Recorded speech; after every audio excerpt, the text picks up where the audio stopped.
Hello, everybody, and welcome back to the second shelf and to another Friday Reads. After my absence last week because I was away, I have quite some books to talk to you about. And as always, we'll start with the books that I finished, and not only last week, but also the week before. Because, like I said, I didn't do a Friday Reads last week. Anyway, it's really hot. So I will have to take regular breaks in order to drink something. We have something like 95 degrees here, and it's humid, and it's horrible, and it doesn't cool down at night. So yes, please feel for me.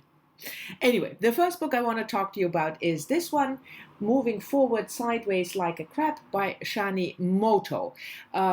First published a couple of years ago, I think, let me check, 2014. Yes, I came across this book on a channel that I really love, that's Sajid from Books on My Social Life.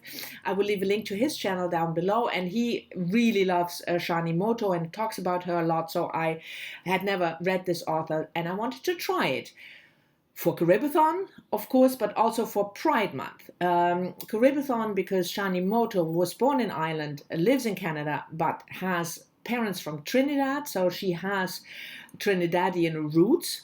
And Pride Month because this is about a Pride Month related subject. The book is, most parts of the book is a memoir, a fictional memoir, of course, by Jonathan, a 30-something-year-old man who talks about Sid.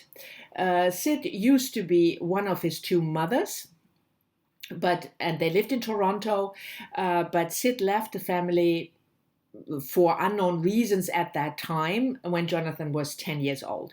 And only much, much later, we learn in the book, Jonathan has reconnected with Sid, who now lives in Trinidad and is a man, so a transgender man.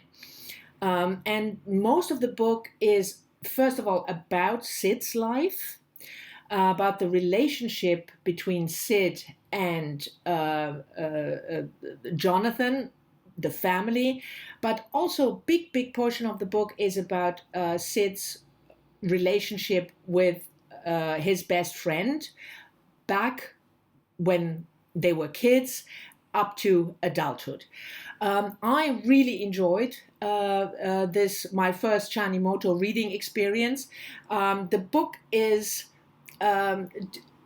really structured like the title, Moving Forward Sideways Like a Crab, because it's not a straightforward linear a memoir.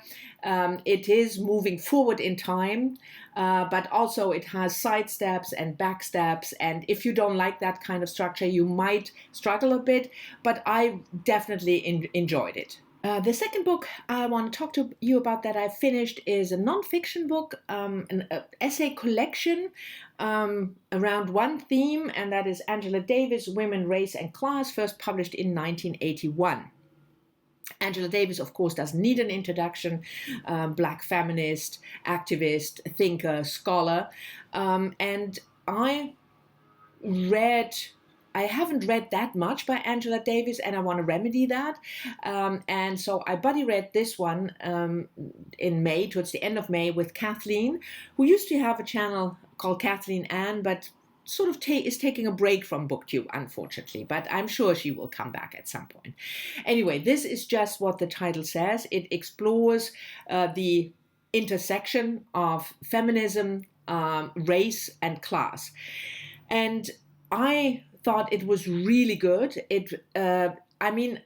Now in 2021, we are used to the concept of intersectionality. If you are at all, exploring themes like race or feminism, you will come across that idea of intersectionality, which basically means that you can't just look at one aspect like class, but you have to take into account the other aspects like gender, like race, in order to get a full picture. So this is about that exploration, and like I said, now we are used to it, but keeping in mind that this was published in 1981, it was something new. And Angela Davis is a really profound thinker, in my opinion, and she gives us a view on several aspects where these three categories interplay. So I thought it was really educational. It's well written. It's scholarly, at least for a part, so you will have, references and footnotes and things like that. It's not a memoir. It's not written in the, easygoing style, but it's very, very accessible. And if you're interested in the theme, I can highly recommend this book. Then on to the books that I am currently reading, not necessarily started last week, but in June, let's say, in June. And the first one is another buddy read, a sci-fi novel. It doesn't even fit in the screen. It's C.J. Cherryh, Down Below Station, first published in 1981. And I'm reading this with another booktuber that has sort of gone AWOL a little bit, but comes back regularly, and that is Terry from Miss Terry B. And if you follow my channel, you might know that in 2021, one of my projects is a genre spotlight sci-fi, and I want to read classics and modern classics and contemporary sci-fi written by women that I haven't read yet. And C.J. Cherryh is a really well-known American author. She is approaching 80 and is still writing, and I have never read her. So this is my first experience. The book, by the way, won the Nebula Award in 1982. The book is a sort of what I would call a sci-fi space opera. So we get a world in which humans have gone beyond the solar system. They have stations where they, hop from sort of galaxy and sun to another galaxy and another sun in order to make a profit, because that's what humans do. And this book is set in the year 2352, when there is a war going on between the Earth company who run all those stations and the Union who wants to get independent. It's set in on one station, Pell Station, with the planet down below. And so it's not the name of the station down below, but it's down below the station, which is the planet. And then we have a vast cast of characters. We have the political maneuvering between the Earth Alliance and the starships that are, bound to the Earth Company. We have the Union. We have the indigenous race that lives down below. And it all, comes together and plot ensues from there. I have to say we are about halfway through and I'm struggling a bit, partly because of the heat, probably. But this is a very, very slow-paced book. If you look at space opera like Becky Chambers, their stuff is happening. Not so much here. And it jumps from character to character to character.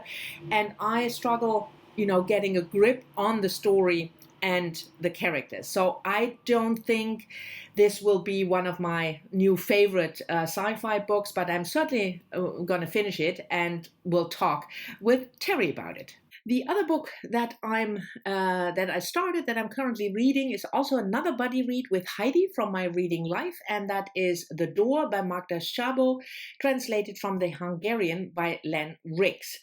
The book was published in the mid-1980s in Hungary, and in have to check this again, 2005 in the English translation.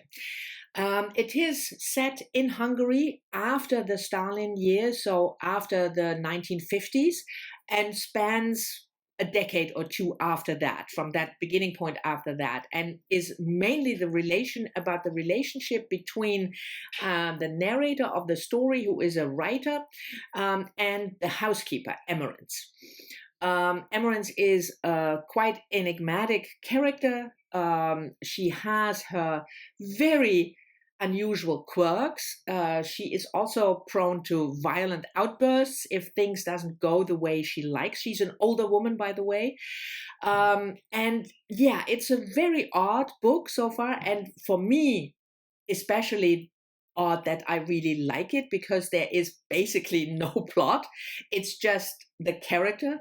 We get to, through the narrator's tale of her experience with Emerence, we peel, like with an onion, we peel layer after layer from this character in order to really get to know her. We are a third in or something, and yeah, I'm really enjoying it. And Heidi, as far as I know, if I can speak for her, is enjoying it as well. And the last book I want to talk to you about that I'm currently reading is also another buddy read, and this is Susanna Clarke, Piranesi, first published last year, 2020. I'm buddy reading this with Kathleen, whom I mentioned earlier, and Adam from Memento Mori. Normally, I do a link to Adam's Instagram page because he is has been absent from YouTube for a long time. But he's gonna make a video next Saturday, a live video with Stephanie from Time to Read. So I will leave a link to that video down below. If you have time tomorrow, go join the fun. I'm reading this also for my project to read all the books shortlisted for the Women's Prize. So this is one of the 6 shortlisted books. Susanna Clarke is a UK writer, and she is most famous for her previous book, 16 years ago, something. She published Jonathan Strange and Mr. Norrell. That book was not for me. I tried the first couple of pages, maybe 20, 25 pages, and DNF'd it because it was just not my thing. But I'm happy to report that so far, I'm really enjoying this. The book is set in a very strange other world. They're in a huge house with an ocean trapped on the ground floor, and birds flying above in the high floor. In the middle floor, there lives a man who is called Piranesi. And he fishes, and there are statues, and twice a week he meets another person, another man, whom he calls the other. And the other only comes to the house but doesn't live there, and Piranesi's task is to find clues for the great and secret knowledge. That's the task that the other gave him. And then the book develops into this from a really sort of fantasy tale into a mystery, because we learn where Piranesi comes from, what happened, and yeah, like I said, I'm gonna do a full review like I do with all the 6 shortlisted books, but so far I'm really enjoying it. It's weird, but in a good way. Finally, I want to just briefly mention also 2 books that I finished in May, but I will make full reviews because they are also shortlisted for the Women's Prize. And the first one is another UK author, Claire Fuller, Unsettled Ground, which is about siblings, a brother and a sister in their 50s, living in a very remote cottage with their mother, and the book opens when the mother's dying, or when the mother dies, and then the siblings have to fend for themselves in a world that is very unfamiliar and very strange to them. And the other book that I finished from the shortlist is from an US author, Britta Bolt, The Vanishing Half, also about siblings, 2 sisters this time, who live in or who are born into a community. They are Black families, but they are very light-skinned. And the 2 sisters embark on quite different lives. One of them chooses a life of passing, so she passes as white, and the other sister chooses a life in the Black community, and the various how they part from each other, but then I'm sort of moving the book, but how they part from each other and then come together again. But like I said, with those two, as with Piranesi, I will probably not mention Piranesi in the next Friday Reads after I finish it, because I'm making full reviews. Anyway, so this was my hot and sweltering Friday Reads. I'm going to take a shower now. Anyway, thank you very much for watching. I hope you've enjoyed it. I'm looking forward, as always, to your comments. And yes, as usual, I'm behind again. That was only a brief moment that I was caught up with all the comments, but I will do my best to get caught up next week. And I'll see you all soon in the next one.